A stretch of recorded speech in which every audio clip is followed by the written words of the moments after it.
দর্শক, স্বাগত আজ দুপুরে। আপনাদের সঙ্গে আছি আমি নুহাত সাওম। সবাইকে শুভেচ্ছা জানিয়ে শুরু করছি আজ দুপুরের আজকের আয়োজন। আজ থাকছে সংস্কৃতি, এনটিভি অনুষ্ঠান সূচি ও দুপুরের অতিথি। প্রথমেই থাকছে সংস্কৃতি। লালমাটিয়ার কলাকেন্দ্রে অনুষ্ঠিত হচ্ছে সাবস রাজ এস-এর একক চিত্রকলা প্রদর্শনী। প্রতিদিন বিকেল 4টা থেকে রাত 8টা এই সময় প্রদর্শনী চলবে 26 মে পর্যন্ত। ধানমন্ডি শিল্পাঙ্গন গ্যালারিতে অনুষ্ঠিত হচ্ছে সুনীল কুমারের তৃতীয় একক চিত্রকলা প্রদর্শনী পথের গল্প। প্রতিদিন বিকেল 3টা থেকে রাত 8টা এই সময়ের প্রদর্শনী চলবে 27 মে পর্যন্ত। ধানমন্ডির কামরুল হাসান প্রদর্শনালয়ে অনুষ্ঠিত হচ্ছে মুনেম ও আসিফের একক দৃশ্য শিল্প প্রদর্শনী ক্রমশ। প্রতিদিন বিকেল 4টা থেকে রাত 8টা এই সময়ের প্রদর্শনী চলবে 31 মে পর্যন্ত। এবার এনটিভি অনুষ্ঠান সূচি। এবার জানিয়ে দিচ্ছি এনটিভির আজ রাতের বিশেষ অনুষ্ঠানগুলির সময়সূচি। সন্ধ্যা 6টা 15 মিনিটে থাকছে সমসাময়িক বিষয় নিয়ে অনুষ্ঠান সংলাপ প্রতিদিন।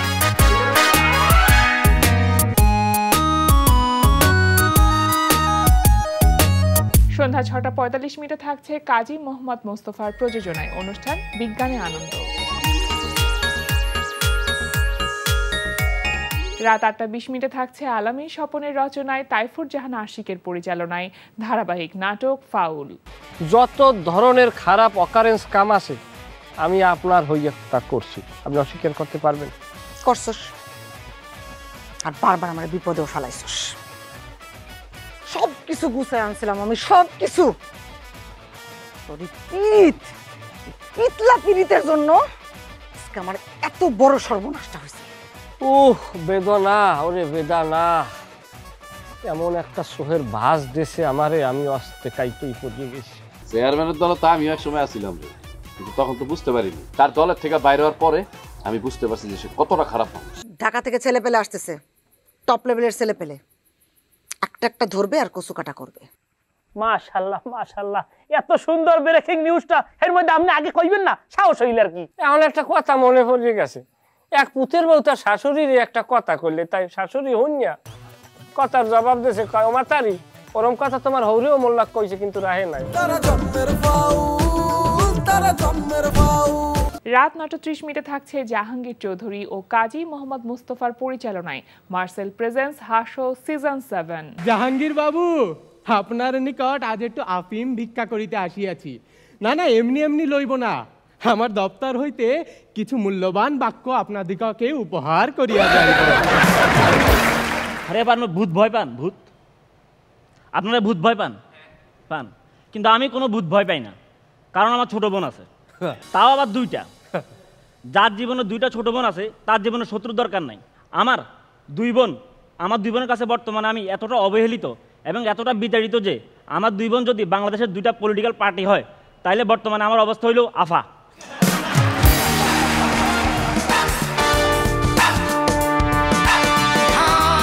রাত 11টা 30 মিনিটে সরাসরি সম্প্রচার হবে মোহাম্মদ নুরুজ্জামানের প্রযোজনায় সঙ্গীতানুষ্ঠান মিউজিক নাইট। এই ছিল এনটিভির আজ রাতের বিশেষ অনুষ্ঠানগুলির সময়সূচি। এবার দুপুরের অতিথি। প্রিয় দর্শক, আমাদের আজ দুপুরের অতিথি সঙ্গীত শিল্পী আয়েশা আজাদ কণা। শুভ দুপুর। কেমন আছেন? আলহামদুলিল্লাহ ভালো আছি, আপনি কেমন আছেন? আমি ভীষণ ভালো আছি, আর গান তো শুনবো আপনার কণ্ঠে, কিন্তু তার আগে একটু আড্ডা দিব। একটু জানতে চাইবো যে আসলে গানের সাথে ব্যস্ততা তো থাকেই সব সময়। আপনি মিউজিক কলেজে পড়েছেন, সুতরাং সেখানেও একটা দক্ষতার ব্যাপার আছে। নিজেকে ছোটবেলা থেকে আসলে সঙ্গীত শিল্পী হিসেবে গড়ে তোলবার যে প্রয়াস বা অভিপ্রায়, সেটা অনেকদিন আগে থেকেই ছিল। আজকে যে এতগুলো বছর ধরে আসলে গানটাকে ধরে রাখা, এটা কি আসলে শুধুমাত্র নিজের অনুপ্রেরণা বা নিজের ভালো লাগার জায়গা থেকে, নাকি বাবা মা বা পরিবারের মানুষদের অনেক উৎসাহ ছিল? অবশ্যই আমার পরিবারের মানুষের, আমার বাবার, বেসিক্যালি আমার বাবা এবং আমার মা দুইজনেরই। আমার মিউজিক ব্যাকগ্রাউন্ড, আমার ফ্যামিলি ব্যাকগ্রাউন্ডই হচ্ছে মিউজিক থেকে। সো ওখান থেকে আমার বাবা মা, আমার ফ্যামিলি যারা আছেন সবাই মিউজিকের সাথে রিলেটেড, এবং অবশ্যই আমার ভালো লাগাটা সবচেয়ে বেশি ইম্পর্ট্যান্ট। ওখান থেকেই আমি ছায়ানটে ছিলাম, আমি আমার বিভিন্ন গুরুদের কাছে গান শিখেছি। তারপর আমি অনার্স করলাম, মাস্টার্স করলাম, পুরোটাই মিউজিকের উপরেই। বাহ। ছোটবেলায় প্রথম কবে হারমোনিয়াম ধরা হয়েছিল এটা কি মনে আছে? কত বছর আমি বয়স যখন ছিল ক্লাস তখন? 3-তে ছিলাম তখন আমার প্রথম হারমোনিয়াম ধরা হ্যাঁ। আমার নানা ভাইয়ের কাছে। নিশ্চয়ই যখন আমরা গান শিখি তখন গান শুনবার একটা অভ্যস্ততা তৈরি হয়, তাই না? কি ধরনের গান শুনতে ছোটবেলায় ভালো লাগতো? ছোটবেলায় আমি ছড়া গান তো করেছি। হ্যাঁ। তারপর আমার স্কুল যখন ছিল তখন আমি বিভিন্ন কম্পিটিশনে গিয়েছি, দেশাত্মবোধক গান, তারপর আধুনিক গান, নজরুল, রবীন্দ্র, আমার মোটামুটি সব ধরনের করা হয়েছে, বাট পড়াশোনাটা আমার নজরুল সঙ্গীতের উপরে করা হয়েছে। আচ্ছা। আর মানে বাবা মা কি সে সময় হারমোনিয়াম কিনে দিয়েছিলেন, সেটা কি আপনার উৎসাহে নাকি তাদের নিজেদের আগ্রহ ছিল যে তাদের মেয়ে গান শিখবে? আমার বাবার সবসময় তার শখ ছিল। আমার মা অনেক ভালো গান করেন, আমার মায়ের ভয়েস অনেক সুন্দর। সো আমার বাবারই ইচ্ছা ছিল বেসিক্যালি আমাকে গানের মধ্যে নিয়ে আসবেন, গান শেখাবেন, কণ্ঠশিল্পী বানাবেন। আপনার ভাইরা কি আসলে গানের দিকে এসেছে বা তারা কি কেউ গান শিখতেন? আমার ইমিডিয়েট যিনি ছোট, সে গান করেন। আচ্ছা। অ্যান্ড সবাই গান পছন্দ করেন। মানে একটা চর্চার মধ্যে আছে, সাংস্কৃতিক একটা চর্চা থাকে না, সেই চর্চার মধ্যে আসলে পরিবারটা ছিল। নিঃসন্দেহে এটা অনেক সহযোগিতা মানে দেয় আসলে যে সামনের দিকে এগিয়ে নিয়ে যাবার জন্য, কারণ অনেক পরিবার থেকে তো অনেক রকম বাধা থাকে। তারপরে গান তো শিখছিলেন, কিন্তু এই যে মিউজিক কলেজে পড়া সেটা তো একটা বড় সিদ্ধান্ত, কারণ জীবনের একটা মোড় ঘুরিয়ে দেয় আসলে সেই যে কোথায় আমি লেখাপড়া করবো সেটার পর। সেখানে কখনো পরিবার বলেনি যে না তুমি মিউজিক নিয়ে পড়ো না, তুমি অন্য কোনো একটা সাবজেক্ট নিয়ে পড়ো যেখানে আসলে চাকরি বা জীবনের একটা নিশ্চয়তা থাকবে? না, আমার বাবাই আমাকে ম্যান্ডেটরি বলেছে যে মিউজিক কলেজে পড়তে হবে। তাহলে তো দারুণ। And তার একজন ফ্রেন্ড ছিলেন, তার মাধ্যমে সে জানতে পেরেছিল যে এখানে একটা সরকারি সঙ্গীত কলেজ আছে, এখানে মিউজিকের উপর ইন্টার থেকে অনার্স মাস্টার্স সব কিছু করা হচ্ছে। তো আমার বাবাই বলেছে যে মিউজিকেই পড়তে হবে, তোমাকে কণ্ঠশিল্পী হতে হবে। বাহ, এটা ভীষণ চমৎকার। অন্যদের যেমন ডক্টর ইঞ্জিনিয়ার হওয়ার একটা চাপ থাকে ফ্যামিলি থেকে, আমার চাপটা এটাই ছিল। আচ্ছা, একটি গান শুনি তাহলে আমরা। কোন গানটি শুনছি? আমি আমার খুব পছন্দের একটি নজরুল সঙ্গীত গাইছি।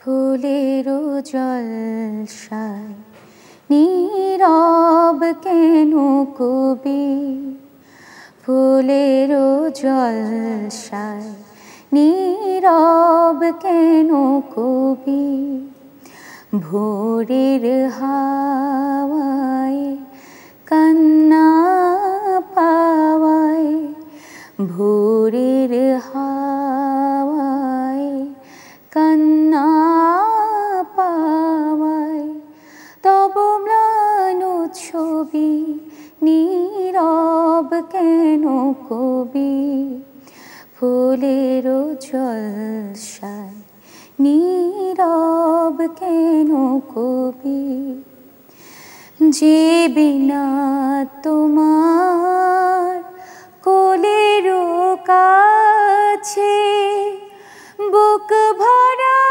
সুর লয়ে জাগিয়াছি, যে বিনা তোমার কোলেরও কাছে বুক ভরা সুর লয়ে জাগিয়াছি, তোমার পরশে ছড়া খরশে, তোমার পরশে ছড়া খরশে, আকাশে বাতাসে তার সুরেরও সুরভি, নীরব কেন কবি, ফুলেরও জলসায় নীরব কেন কবি, ফুলেরও জলসায় নীরব কেন কবি। দুপুরের আমেজে এরকম একটি গান ভীষণ সুন্দর লাগলো। আর আসলে নজরুল সঙ্গীত মানে তো একটা অন্যরকম কোনো কিছু, একটা অন্যরকম আবেশ তৈরি করে। নজরুল সঙ্গীতটা আপনার কাছে কি, মানে আপনার কাছে কতখানি উপলব্ধির, কতখানি ধারণ করতে পারেন বলে মনে করেন?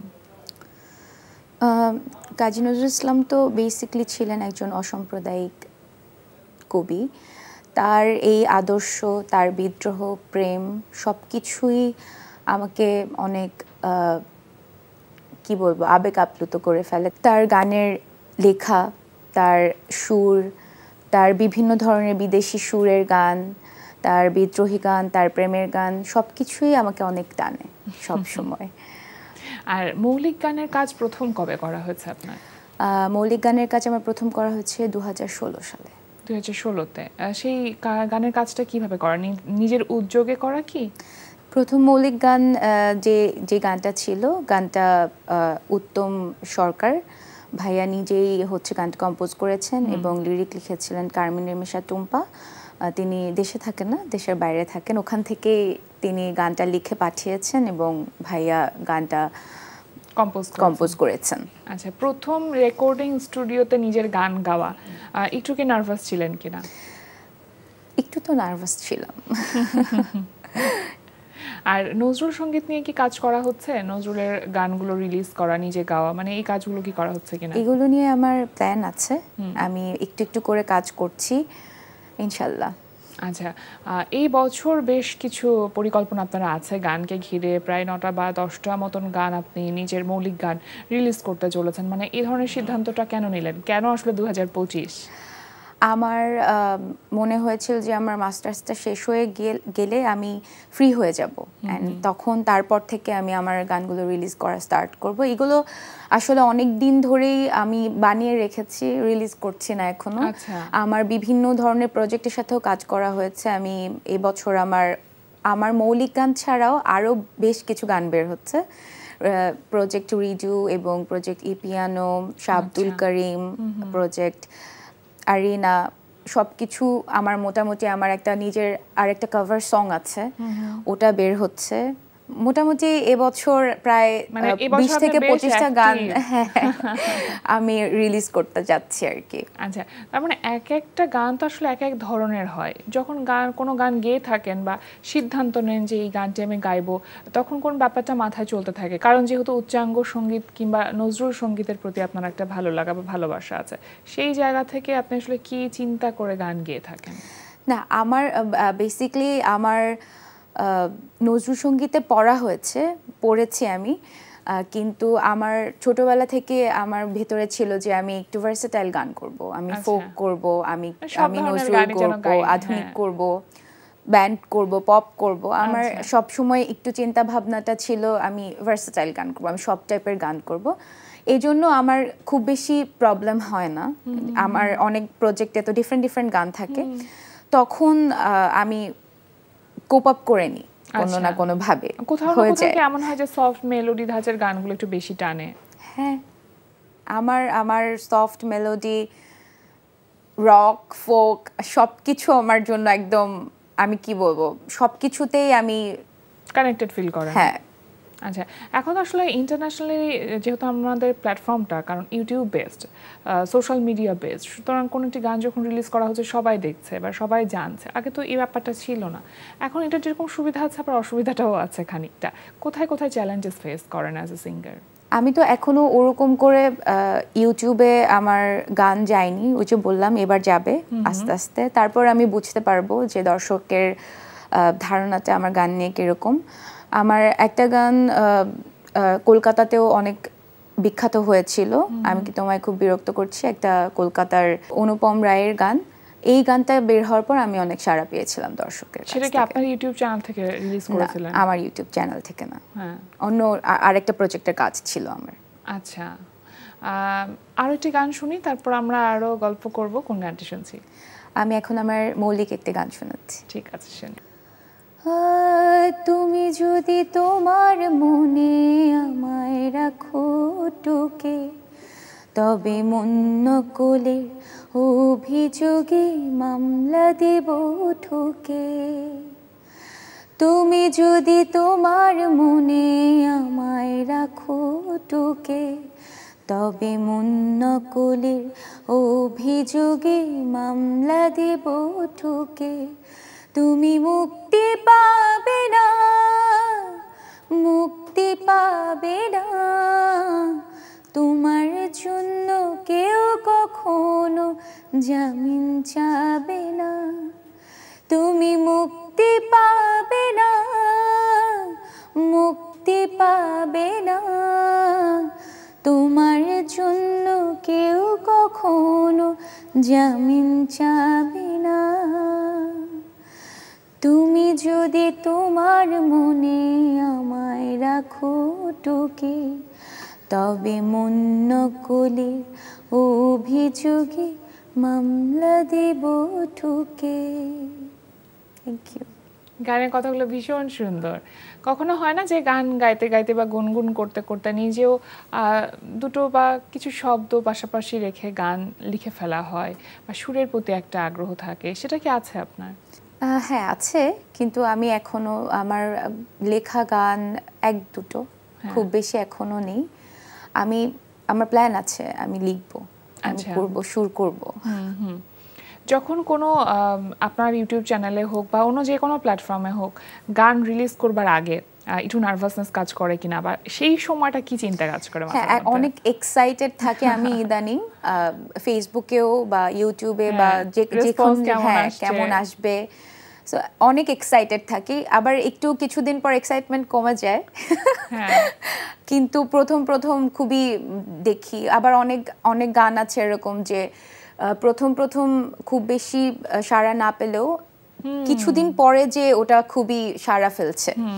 সো এই তো ডিপেন্ড করে আসলে শ্রোতা দর্শকদের কাছ পর্যন্ত গানটা আসলে কতদিন ধরে পৌঁছচ্ছে, এটা আসলে কারো কন্ট্রোলে থাকে না। কিন্তু এমনি কি প্ল্যান আসলে মিউজিক ইন্ডাস্ট্রির সাথে কাজ করবার? নিশ্চয়ই কিছু না কিছু একটা লেআউট তো আছে যে আমি আসলে এইভাবে কাজ করতে চাই, এমন কি জায়গা আছে যেখানে আমি নিজেকে দেখতে চাই? আমার এখন তো মোটামুটি পড়াশোনাটা শেষ হয়ে গেল, আমি লাইভ পারফরমেন্স করছি এবং বিভিন্ন গানের সাথে কাজ করছি, গান রিলিজ করছি।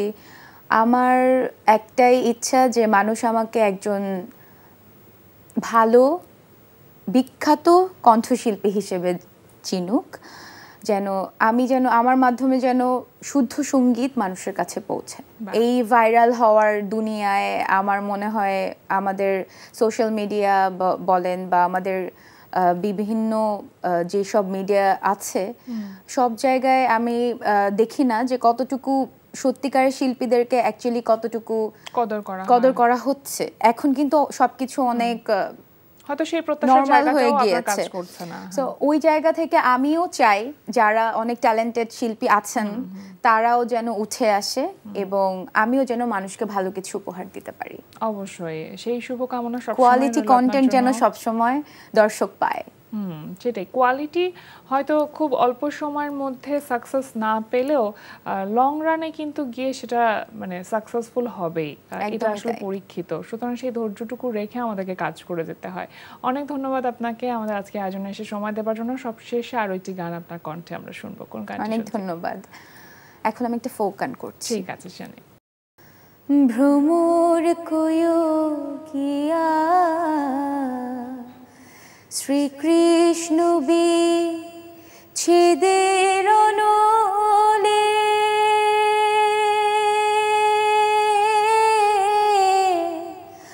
অঙ্গ যায় জ্বলিয়া রে ভ্রমর কয়ো গিয়া,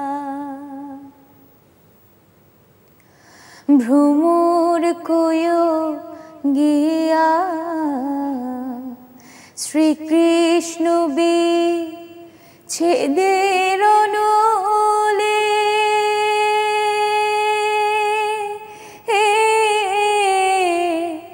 অঙ্গ যায় জ্বলিয়া রে ভ্রমর কয়ো